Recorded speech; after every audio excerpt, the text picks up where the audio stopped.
people may feel that we hate American, which is not true at all. Like, I do have to adjust myself for the working culture in South Korea because people are there working really, really hard. Like, hello and welcome to 20 Minutes Abroad, the podcast where we talk about different cultures from different countries. Today we are going to talk about Vietnamese culture and what it is like to move to a different country and adjust to another culture. Right after the intro. My guest today is Linh. Welcome to the podcast. thank you for having me. Thank you for being here. And the first question I have for you today is, what is something unique about your culture? Yes, it's pretty hard to choose, but for me, it's food, Vietnamese food, because we have a really long and narrow countries that span to different climates.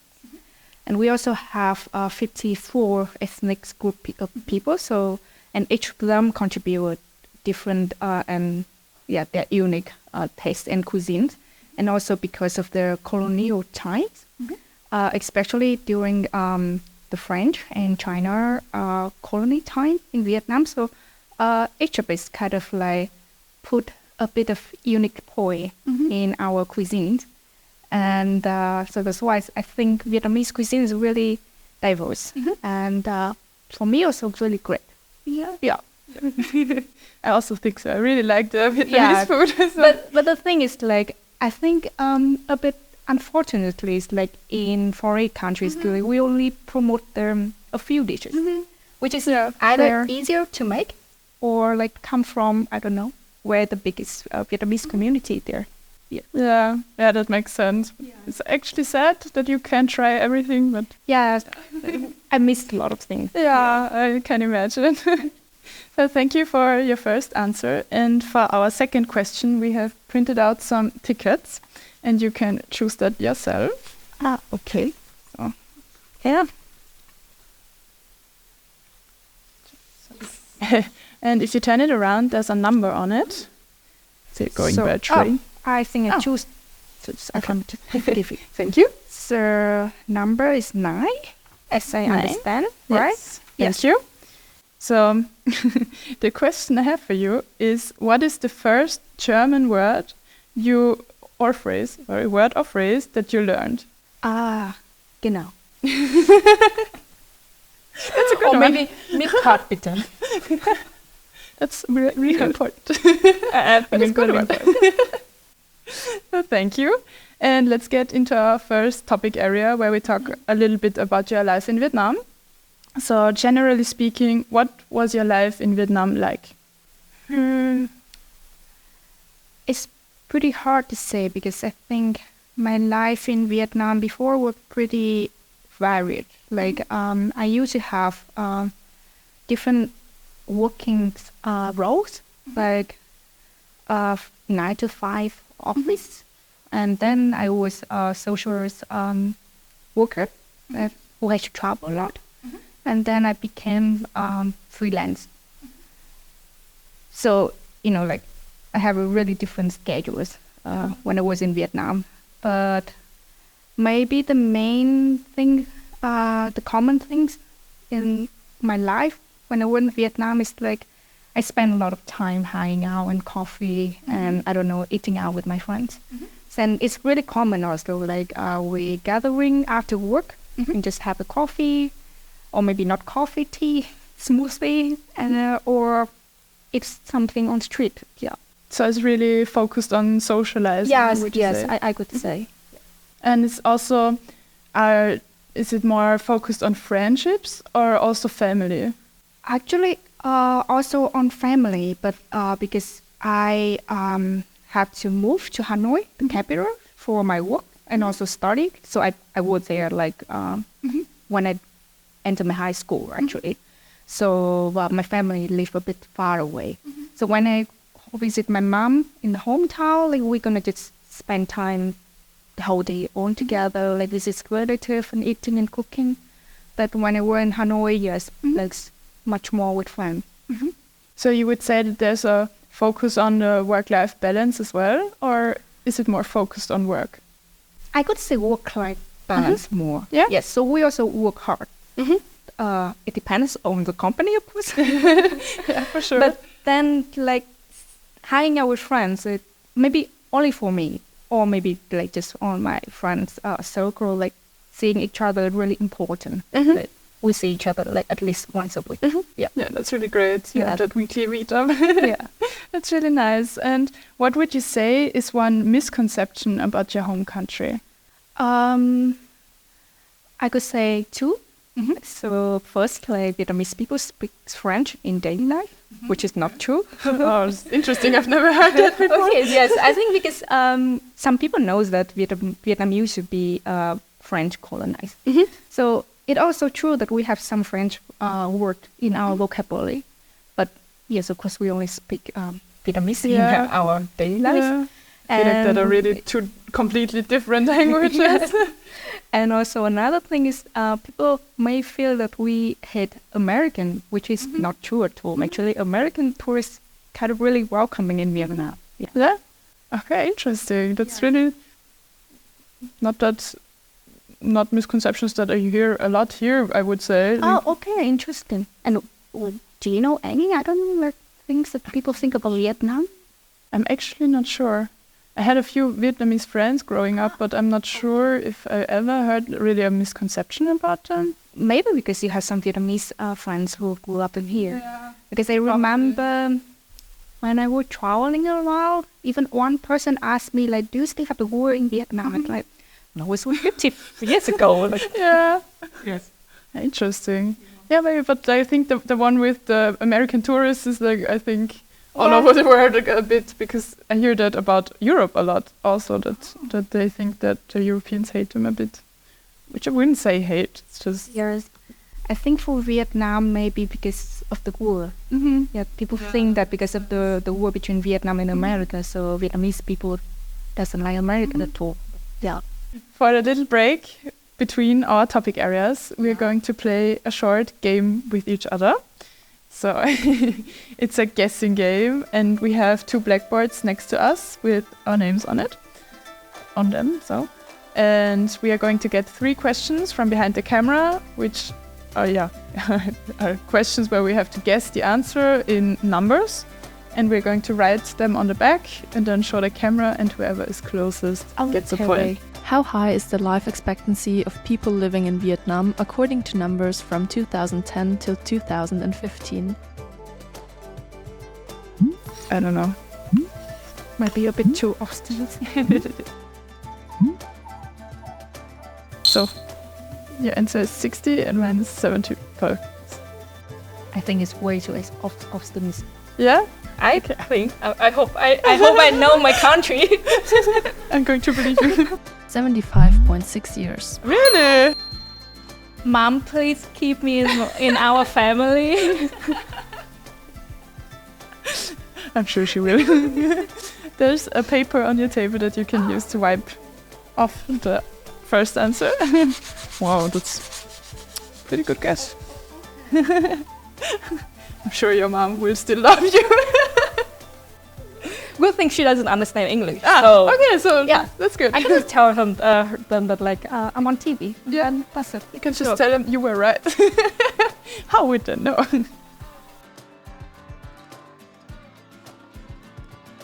Vietnam is known for its rice cultivation.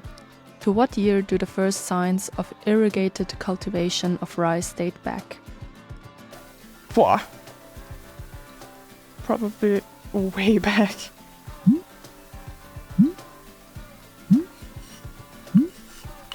Had no idea if that's way back. I have no. I know that we have really old culture, but You ready? I think it's not right at all. Do you think the 1800s? I think 1740. 3,000 years before Christ. What? Yeah, I know that it's long, but I thought it's like it's not really a time the culture. It's like okay. You can't even imagine things happening that far back in history. It's wild. Okay, let's do the third question. How large is the Korean diaspora? I'm not sure if a lot of people. I don't know. Oh, it was ugly. It's probably way more than that. But okay. I also think you it's ready? more than that. How many? So your guess is 100,000? Yes. I guess it should say 800,000. It's just really ugly.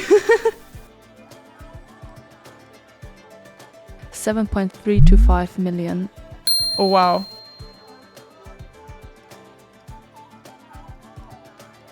Okay, so that's way more than we thought.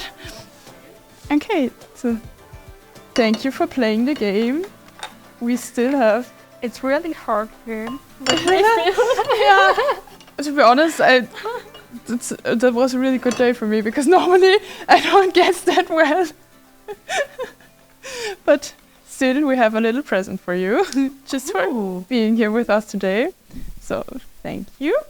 We have some chocolates for you. I hope you liked it. Thank you. Yes, it's my favorite actually. Oh, really? Yeah, that's perfect then. Okay, so thank you for playing, and let's get a little bit more into our second topic area where we talk a little bit about your move to South Korea and adjusting to a different culture.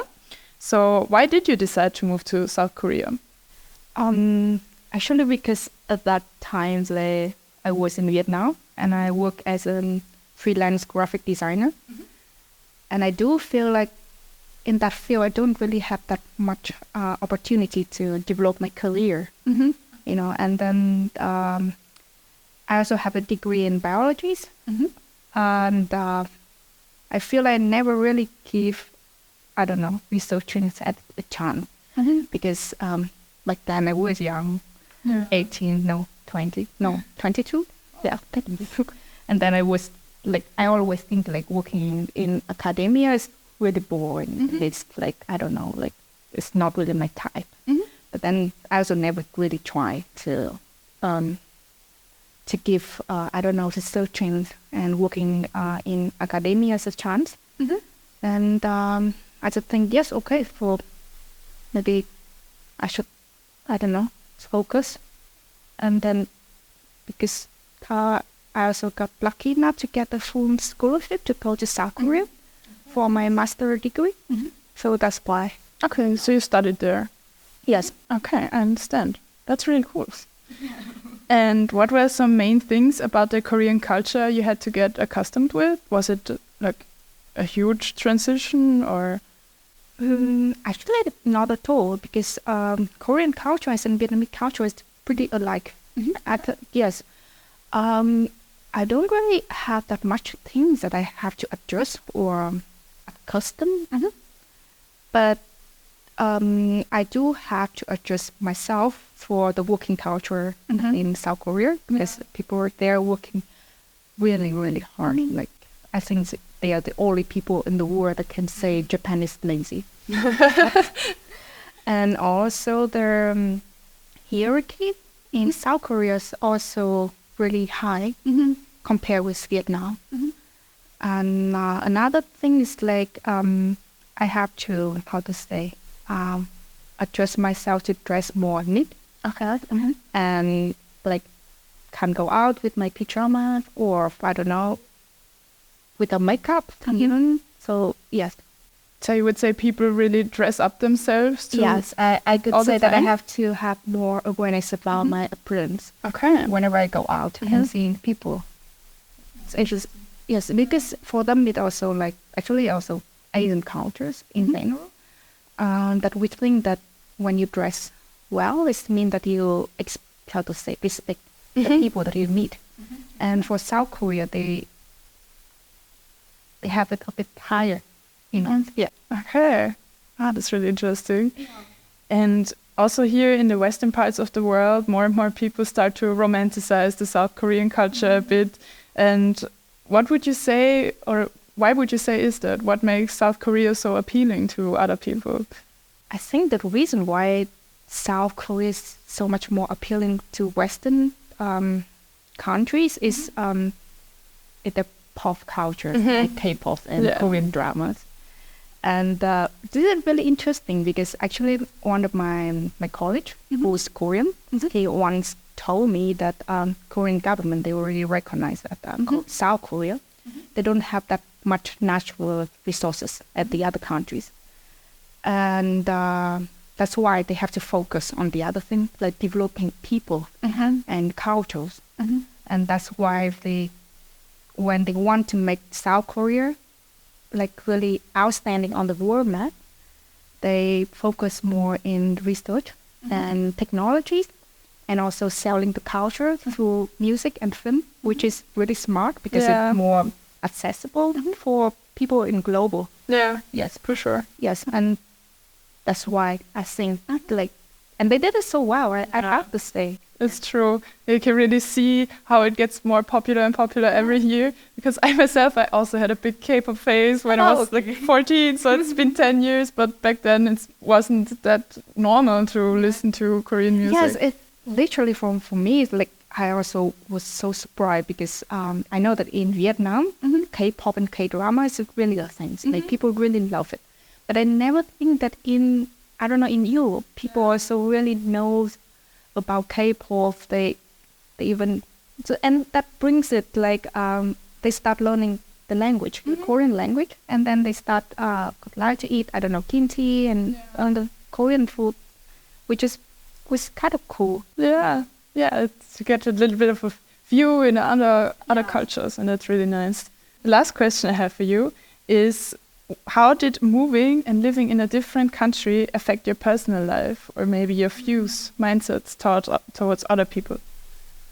Actually, it changed me a lot, I could say. Like, I think also because maybe I have to speak English all the time, but I recognize I become so much more extrovert and outgoing, and I also become so much more open-minded because I have to experience and expose to the new culture and with new people, and that's why I had to learn how to be more open-minded and give up all the stereotypes that I had when I was in Vietnam, and it also means to quickly adapt with the new environment.